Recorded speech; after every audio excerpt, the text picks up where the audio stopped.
I think one thing we learned from Marcus Freeman is that Notre Dame is now capable of potentially winning a national championship. That might not have been the case under the previous regime, but Marcus Freeman has shown that this team means business. Today, take a deep dive into the Notre Dame Fighting Irish and see what we should expect from this team in 2025. Obviously, last year they came up just short. They lose to the Ohio State Buckeyes in the national championship, and this is a team that is motivated to get back to that title game. They are looking to have another successful season. The schedule should bode well for them in that regard, and the coaching staff that they return, as well as made some changes, will make that happen as well, or at least give them the best chance to make that happen. And this is a team that offensively looked really good with Riley Leonard running the show. Obviously, he moves on. And then they also had a defense that played lights out at times, and they returned quite a bit of talent on that defense that should make this team really exciting. Some of the changes that we saw a number of players go to the NFL, not unexpected. In fact, that was something that we anticipated with Marcus Freeman and this team because of the success that they had in 2024. Xavier Watts and Benjamin Morrison were two of the bigger names in the secondary. You also lose a quality tandem in Howard Cross III and Riley Mills, as well as Jack Kaiser behind them. They also lose a trio of offensive linemen. They lose Riley Leonard to the NFL draft. That wasn't unexpected, but they do have some work to do to replace some of those guys, more so on the defense maybe than the offense. But they did bring in some talent that could help in that regard. You bring in Devonta Smith to be one of your defensive backs. Jalen Stroman was a nice pickup from Virginia Tech.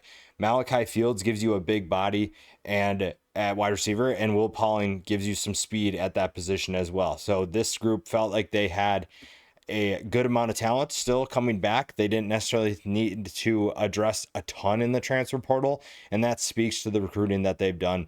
Marcus Freeman's staff has done a great job of bringing in good talent, and it's talent that should help them get back to the college football playoff and potentially make a run at another experience in the national championship game, maybe even win it. And it's going to be fun to watch what this team can do this year. This is a team that has a ton of momentum, even with the loss in that national championship game. This team feels that they have the talent coming back to win the whole thing, make another run. And the biggest question for them is going to be at the quarterback position. Riley Leonard, while he may not have had the highest ceiling, Riley Leonard gave you consistent play. He was a competitor, and you knew kind of his baseline of play. You knew what he was capable of doing with his arm, with his legs, obviously more so his legs than his arm, but you knew what he was capable of. You knew you kind of had that higher floor, lower ceiling type player. They almost need a higher ceiling type player to take that next step. And they think they have that in CJ Carr. Now, they'll say that the quarterback battle is between Kenny Minchey and CJ Carr, but I think that CJ Carr is going to be your starter for Notre Dame. I think that he is such a talented player.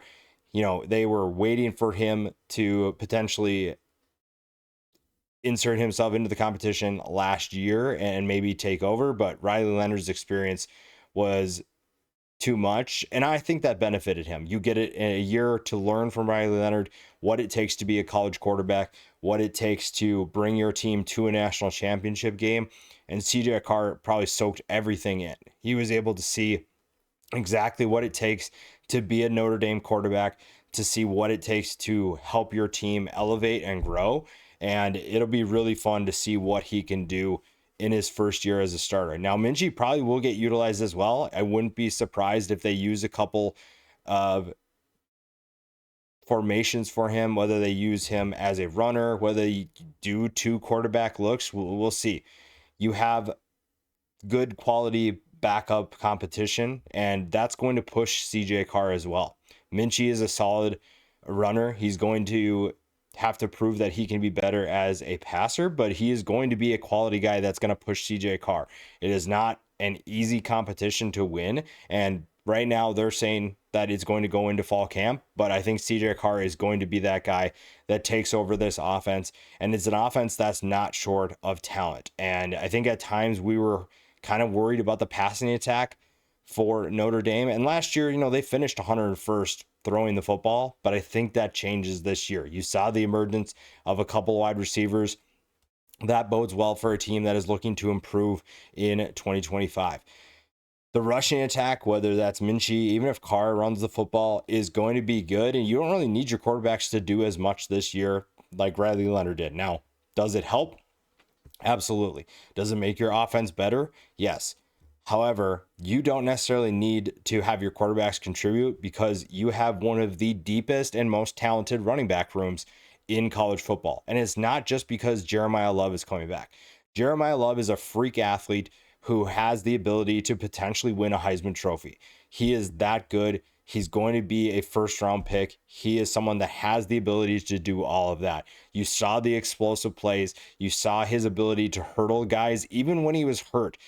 I think there was some part of me and probably a lot of people that thought when he was hurt for the Indiana game that there was going to be no more hurdling going forward. And when he said that he wasn't going to do that, I think a lot of people were like, yeah, that makes sense. You don't really want to risk it. And then he just proceeds to do it anyways. And it didn't look like he missed a step. He does a lot of things that most people can't do. And when I say most people, I don't mean your average person. I would say 99% of running backs in college football cannot do some of the things that Jeremiah Love can do. Some of the hurdles that he did, it wasn't just clearing those guys. This is a guy who was leaps and bounds literally above people, whether that's going over a linebacker, a defensive back. He jumped over everyone. And it's not just he's just a really good athlete. Jeremiah Love is a really good running back that has incredible athleticism. And he is someone that's going to be really fun to watch, especially with the talent they have coming back up front as well. That being said, if he goes down for whatever reason again, there should not be any sort of drop off in terms of production. Now, the ability and the talent might not be the same, but a guy like Jadarian Price is more than capable of taking over and leading this team in rushing. 746 yards for him, 7 touchdowns. Love had 1,100 yards last year and 17 scores. Price is a quality backup, and he's just one of 3 other guys that could be part of it. Aeneas Williams averaged 9.6 yards per carry. Now, granted, he's probably doing that against weaker competition, but we did see him get into some quality games, and he did pretty well. He is a guy that could also play a role in that. You also have Kedron Young. That's another guy that gives you quality depth. Now, maybe when you're getting to options 4 or 5 and whatnot, that's probably where you see the drop off. But this is a group that is super deep, super talented, and it's just going to come down to who's going to get most of the touches. Love and Price are going to be the guys that get the majority of the touches. After that, it's going to be how do you make the most of your opportunities? Aeneas Williams showed that he could do that. When you average 9.6 yards per carry, that's showing that you can handle the spotlight. That shows that you can be efficient when given your chance. It doesn't matter who he's playing. He showed that, hey, if you need another guy, if you need a third guy, I'm that guy. I'm going to be that dude for you. And this staff, Mike Denbrock noticed, Marcus Freeman noticed, they know what they have, and it's going to be a fun group. So again, while your quarterback may not play as much of a role in the rushing attack, this is a rushing attack that should still be just as lethal because part of it is because of the running backs, and part of it's going to be because of a group that we'll discuss in just a little bit. The passing attack, though, is really where we need to see growth. The rushing attack will probably take a little bit of a step back, not because of the talent, but because teams are going to challenge CJ Carr. And maybe that's just initially where they take a step back. They're going to load up the box a little bit more. They're going to send more pressure and force CJ Carr to beat them with his arm. As soon as he does that is when things open up. And the nice thing for him is that we saw some players, some wide receivers step up late in the season for Notre Dame. Jordan Faison and Jaden Greathouse don't have the best numbers. When you look at their stats from 2024, you don't see wide receiver one, wide receiver two for a lot of teams. However, if you go back and watch the film, these are two guys that were making some serious noise when the season was ending. Greathouse had a great college football playoff performance. I think overall they felt like he was really emerging into the guy that they hoped he'd be.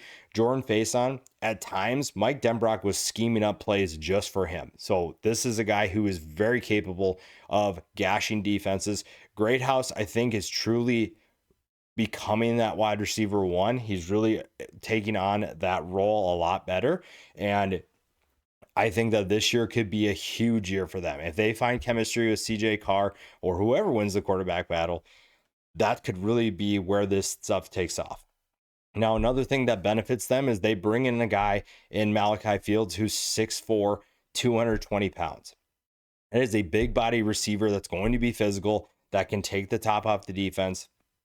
And I think that they're very excited about what he brings to the table and what he can do for Faison and Greathouse.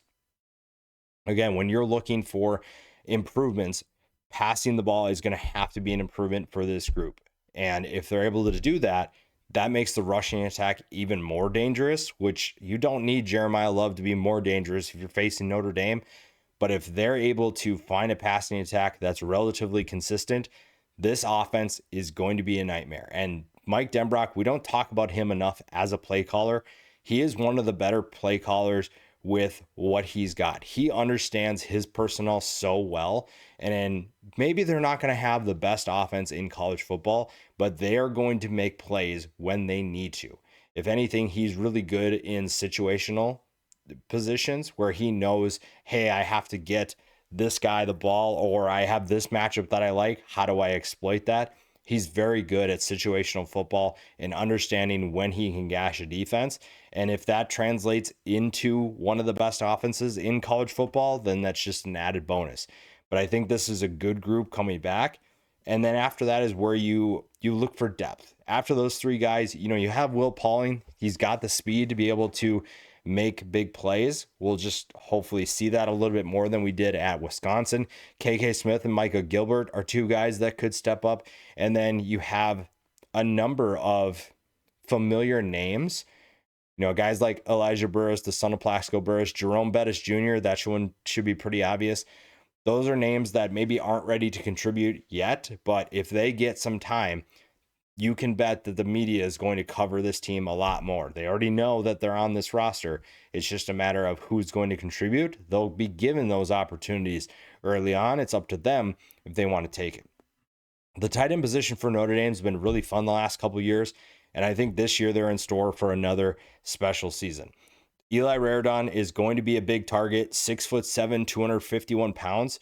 CJ Carr is going to love throwing him the football. When you have 6'7", 251, and your top wide receiver potentially is 6'4", 220, that's going to make life really easy, especially for a young quarterback. And when we look at the schedule a little bit, early on, that might be huge. When you're a young quarterback and you're starting for the first time, it might take you some time to get acclimated to the offense. It might take you some time to get acquainted with the pace of the game, the physicality of college football. That is something different that you can't get in practice all the time. Sometimes you have to get into the game to see what it's like. So when CJ Carr maybe panics or needs to hit a guy, he knows he can kind of err on the side of caution by throwing it to Fields or Raridon, and he's going to know that, hey, I have a pretty good chance that my guy is going to come down with it because my guy is more likely bigger, taller, and has the better ability to get the football than the guy guarding him. After Raridon is where you kind of have a little bit less experience. Kevin Bauman only had one catch last year. Jack Larson played in 2 games. You bring in Ty Washington from Arkansas. So we'll see if this is going to be a group that can help with that passing attack. Overall, based on just frames, you feel pretty good about that. But we will see. A lot of that hinges on Carr's ability to throw the football and find chemistry with these guys. But this is a talented group that did a pretty good job at the end of the season to let everyone know that the 2025 season could be a special one if everything comes together. And right now, it seems like all signs are pointing towards that. The one group that you really like to have continuity with is the offensive line. And the offensive line for Notre Dame is set. And one thing that is a concern probably for this group is going to be the health of this group, the durability of this unit. Last year, there were a ton of injuries, and this was a unit that was very young, very inexperienced, and sustained injuries. It's like the worst trio you could have for a Notre Dame team. And all this team did last year was work through adversity and fight together. And the offensive line is one of those groups that did that. You have a number of guys that have NFL potential that were rotating around, out for some games, coming back for some. That's what made this group really special, was their ability to fight back and bounce back. And the Northern Illinois loss really had a lot of people saying Notre Dame's not going to win anything this year. And all they did was battle back. They fought through the adversity when they lost multiple starters. And now they are back. And what we saw in the college football playoff is a bunch of guys that can be physical and can absolutely dominate a game. Anything can happen. Emil Wagner are going to be your tackles. Those are guys that started almost the entire year for both of them. Wagner obviously was the consistent piece of this group, and Kanapis is going to be the second most in that regard. Billy Strouth is a really interesting guard, and Charles Jagasa is probably the one that everyone talks about the most, or at least talked about towards the end of the season. His ability to come back from an injury and start in the biggest stage in the final 3 games for Notre Dame, that was huge. And this was a unit that looked vastly different from the beginning of the season to the end. And all this group did was, okay, you want me to play here? Done. I'll figure it out. And that's what they did. Ashton Craig's going to lead the way up front, up the middle, and you feel like your starters are set. You also have good experience behind those guys, and as they learned, they need that. Only one guy doesn't have any games so far. Silas Prescott is going to be that guy. Everybody else has experience. Joe Otting played in 7 games at center. Yerby Lambert, 6 games. You have Sullivan Absher at 17 total games for his career. Chris Tarrick at 14 games last season. So you have guys that stepped in when they needed to and when they needed them. And that could be the case again this year. This is a group that, again, has dealt with adversity, has tried to work through injuries, and sometimes they can't play. And we've seen that where they miss an extended period of time. Jagasa is one of those guys, but they have figured out, hey, we got guys behind us, and that, you got to tip your cap to Marcus Freeman and the staff. They recruited at a high level where they don't have to worry about a drop off necessarily, because they know they have the guys up front and the depth behind them that can make things happen. And with the skill positions seemingly set, it's up to the offensive line to dictate the pace of the game, the physicality of the game. And if there's a group that can do that better than Notre Dame, I would like to see them. This is going to be one of the best units in college football, one of the best offensive lines in college football, and they are going to do a lot of damage as long as they can stay healthy. That also benefits them when they face their defense in practice. And this defensive line has a ton of talent in their own regard. This is a group that is going to be really fun to watch in this new system. Chris Ash takes over this defense and has a ton of talent to work with. Now, you probably have more concerns up the middle, but the defensive end position is going to be pretty set, and you have good depth. Bryce Young is a young player who has made a ton of plays for Notre Dame last year, and he is ready to take on a bigger role. Also, 6'7", 260 pounds, kind of hard to miss him. Jordan Botelho comes back from an injury, so he is someone that could start, but Bryce Young could be the starter for sure, but Joshua Burnham will also play plenty as well at that position. The other opposite of them is maybe Jordan Botelho is going to be that guy. Babacar Traore is going to be another guy to keep an eye on, another guy who got injured. And then Junior Tui Halamaka is another player that could step in. In fact, a lot of people think he'll be the starter right away because he's the most healthy. You have 3 guys there that are going to rotate. That's good depth, and you probably need that early on, especially with the tackles maybe needing some time to get acclimated. Gabriel Rubio and Jason Anye are going to be the 2 guys that potentially start up the middle. You'll also bring in Jared Dawson from Louisville. So you have guys that could step up and play. We just don't know who those are going to necessarily be, who's going to replace Howard Cross and Riley Mills. That's some big shoes to fill. And with the recruiting you've done, you feel like you're in a good spot, but you just don't know. And it might take some time. And again, with that schedule, right off the bat, that's where that group needs to be physical. And if you're going to learn quickly how ready your group is, it's nice to have an offensive line like you have to be able to gauge, hey, our talent is ready for this challenge, or if it's going to take some time. And you have other guys that could step up if that's not the case. Donovan Heinisch is going to be another guy to keep an eye on. Elijah Hughes comes in from USC. You have other guys behind them as well, but at that point, you probably wonder, are we getting quality talent or are we just banking on potential at that point? That being said, this was a defense that was very good in multiple games, and you'd like to see them obviously repeat that success if they're going to be what they're capable of doing, and everything starts up front. The back end, even when it loses a couple pieces, should be just fine.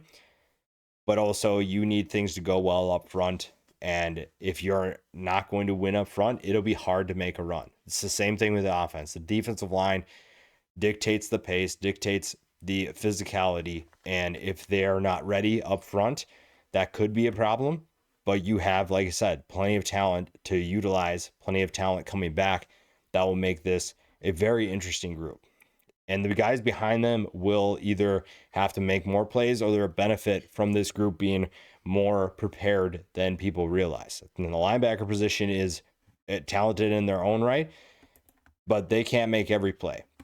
They can't. They'll do their best, and they definitely have the talent to try, but they need their defensive line to play at a certain level, and that's where you feel overall, you feel pretty good about what Notre Dame has coming back. It's just that you probably don't have Howard Cross and Riley Mills in terms of talent.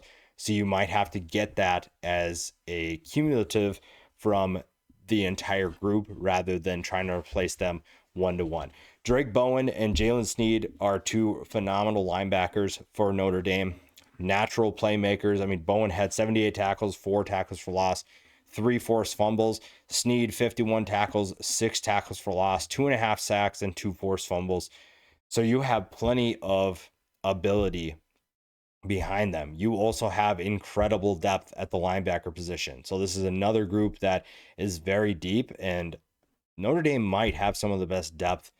And when I say depth, not just talent, just proven depth that has been productive and anybody in the country.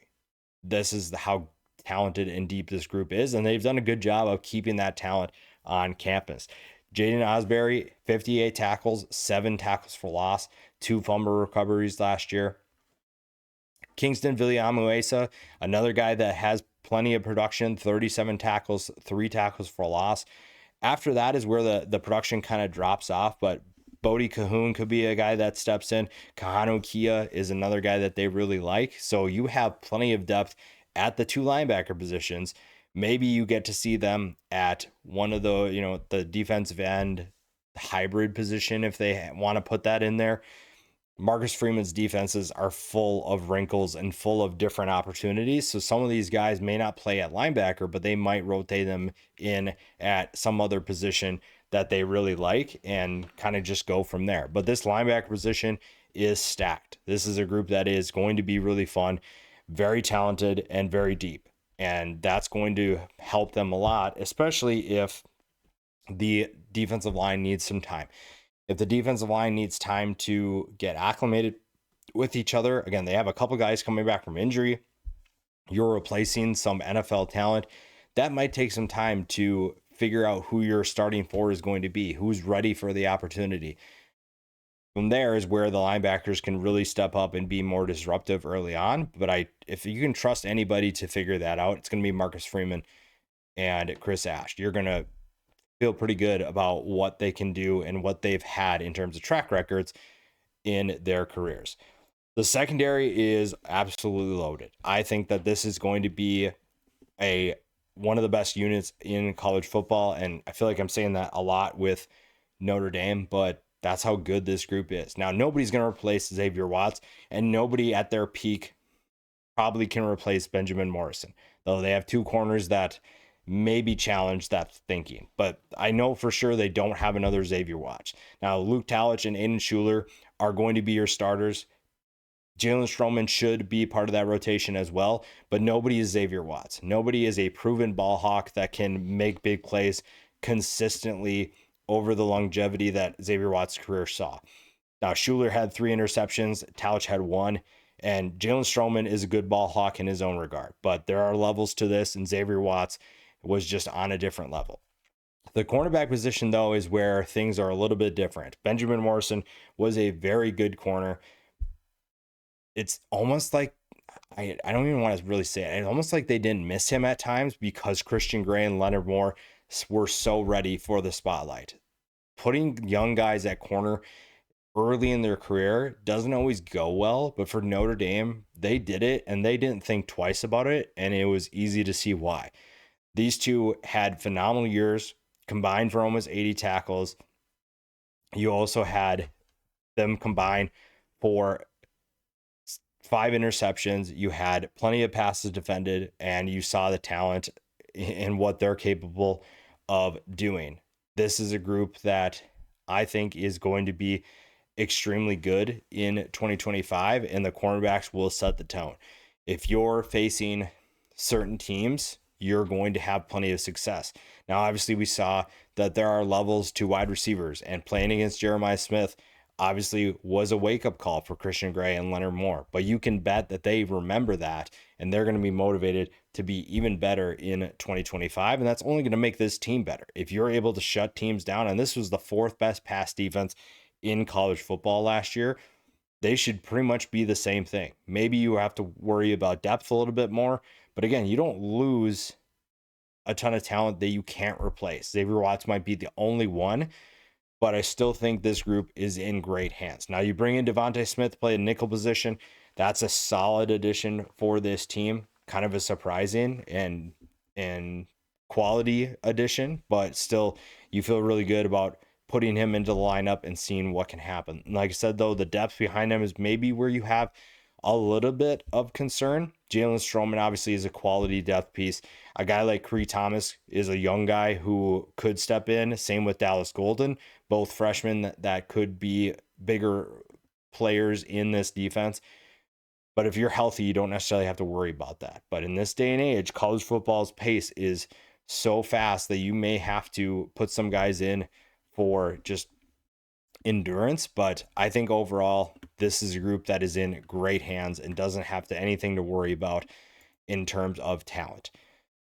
Winning football games is going to be one of their strengths too. With the number of quality units that we talked about today, there's no reason why this team can't get back to the college football playoff, can't be a top 10 team, and can't win the whole thing. There are plenty of reasons why this team is going to be a quality team. The hard part is that at the beginning of your schedule, you got to buckle up quick. And if there's a group equipped to get ready for the season fast, it's Notre Dame. Quarterback position is going to be a question, but you don't really have a ton of other units other than maybe the interior defensive line that you feel like you maybe have more concerns right now.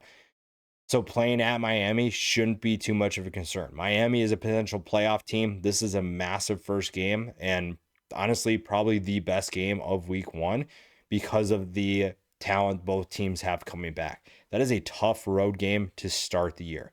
Fortunately, you get a chance to take a little break after that before hosting Texas A&M. Now, this is a Texas A&M team that will be very motivated to beat Notre Dame after what we saw last year.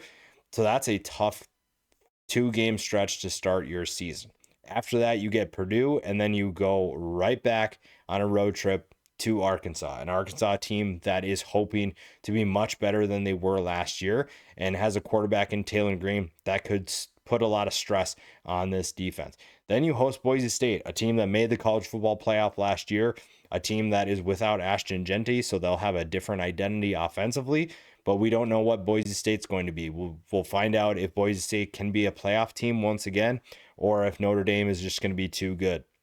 North Carolina State, another team that is looking to bounce back. There's plenty of those teams this year. Another team that could be a problem if they play really well. CJ Bailey is a young quarterback that can present some challenges. USC also looking to bounce back. So that first stretch for Notre Dame is a tough stretch. It's not that this schedule is easy by any means, but it's not that there aren't winnable games either. Then you get a bye week before your final stretch of at Boston College, Navy, at Pitt, Syracuse, at Stanford. To me, those are 5 wins. I don't have a ton of concerns unless Syracuse is just so much better than we anticipated. Navy is going to be a good football team, but this is going to just be Notre Dame is just on a different level than Navy. That's just the only time Navy can get Notre Dame is when Notre Dame is down, and that's not going to be the case this year. Over under is 10.5. The ceiling for me is 12-0. This is a team that can definitely win all 12 games. If CJ Carr lives up to the hype, this is a very dangerous team. This is a top 5 team if CJ Carr lives up to the hype. Floor to me is 8-4. And I think that's if everything goes wrong, that injuries, come back and hurt the offensive line. The defensive line doesn't get things figured out. 8-4 though is still a solid season. It's just going to feel like a disappointment. But this is a very good team. This is a team that is very capable of getting back to the national championship, getting back to where they want to be, which is to get an opportunity to win a title. And they have the ability to get there. There are a couple positions that need to step up. And if they do, Marcus Freeman is going to be hoisting that trophy in no time.